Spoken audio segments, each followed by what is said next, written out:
Policy बाजार पर 1 करोड़ रुपए का टर्म लाइफ इंश्योरेंस केवल 450 रुपए महीने से शुरू।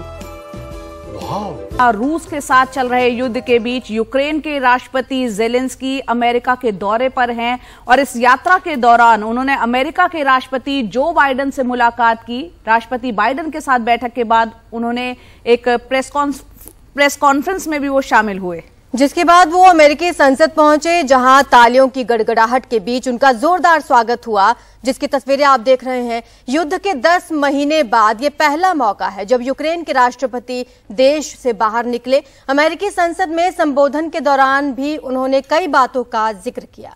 उन्होंने कहा कि यूक्रेन कभी सरेंडर नहीं करेगा और उन्हें उम्मीद है कि यूक्रेन को मित्र देशों से कुछ और सुरक्षा प्रदान की जाएगी। अपने संबोधन से पहले प्रेस कॉन्फ्रेंस में अमेरिकी राष्ट्रपति ने कहा कि यूक्रेन कभी अकेला नहीं पड़ेगा और अमेरिका यूक्रेन को सैन्य सहायता देना जारी रखेगा। We defeated Russia in the battle for minds of the world. We have no fear, nor should anyone in the world have it. The Russian tyranny has lost control over us. This battle is not only for the territory, for this or another part of Europe. The battle is not only for life, freedom and security of Ukrainians or any other nation which Russia attempts to conquer.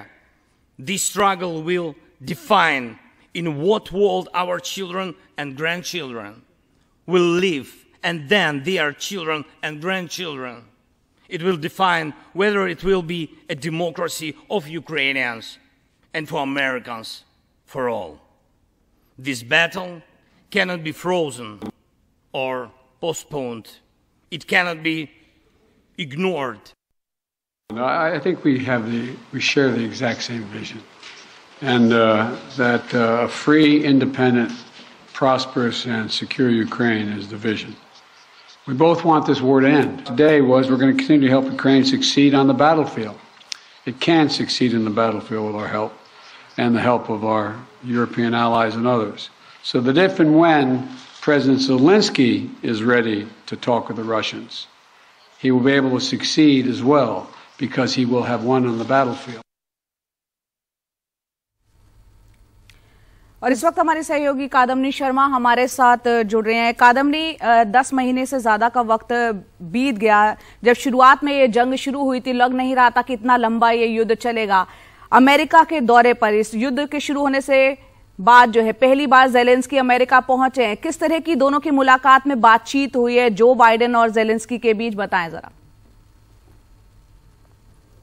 देखिए जया, जो बातचीत हुई है, जो कांग्रेस को उन्होंने संबोधित किया है, जो प्रेस कॉन्फ्रेंस हुआ है, वो हम सब ने देखा है। लेकिन इसका मतलब क्या है, इस दौरे का मतलब क्या है, ये समझना बहुत जरूरी है। आपको याद होगा कि जब ये युद्ध शुरू हुआ था उस वक्त अमेरिका ने ये ऑफर किया था कि जेलेंस्की और उनके परिवार को सुरक्षित बाहर निकाल लिया जाएगा, लेकिन उन्होंने कहा था कि I need ammunition, I don't need a ride, यानी कि उनको जरूरत नहीं है, उनको हथियार दिए जाए।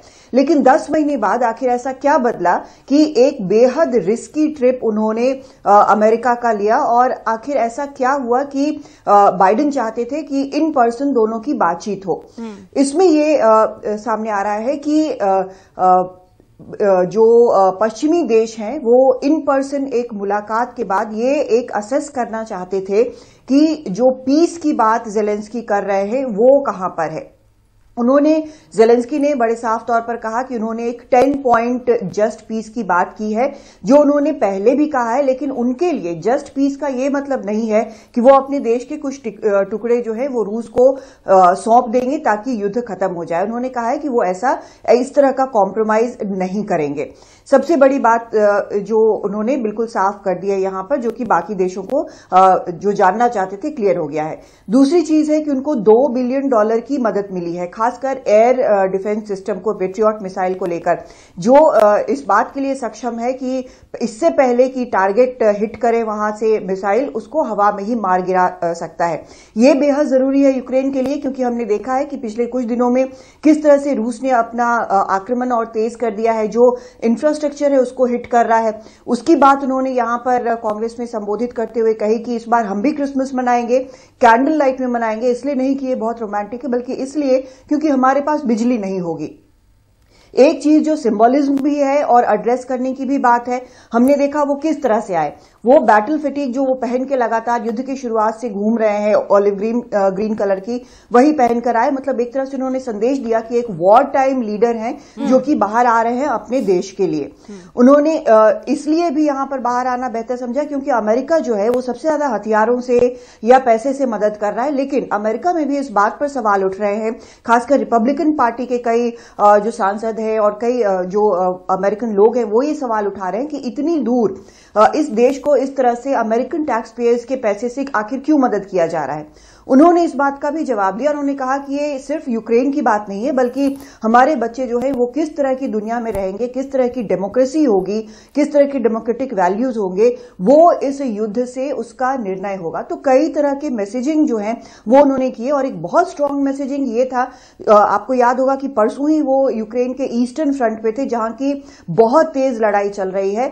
वहां से वो एक फ्लैग लेकर अपने देश का है जिसको वहां पर जो उनके सैनिक लड़ रहे हैं उस पर उन्होंने साइन किया हुआ है। ये उन्होंने संसद में ओपन करके दिखाया कि हम इस तरह से लड़ रहे हैं और लड़ते रहेंगे। तो मैसेजिंग के तौर पर और एक जरूरत के तौर पर ये दौरा देखा जाना चाहिए, जहां सिर्फ 10 दिन पहले ये तैयारी शुरू हुई, बेहद सीक्रेट रखा गया, किसी को कुछ पता नहीं था कि वो आएंगे नहीं आएंगे।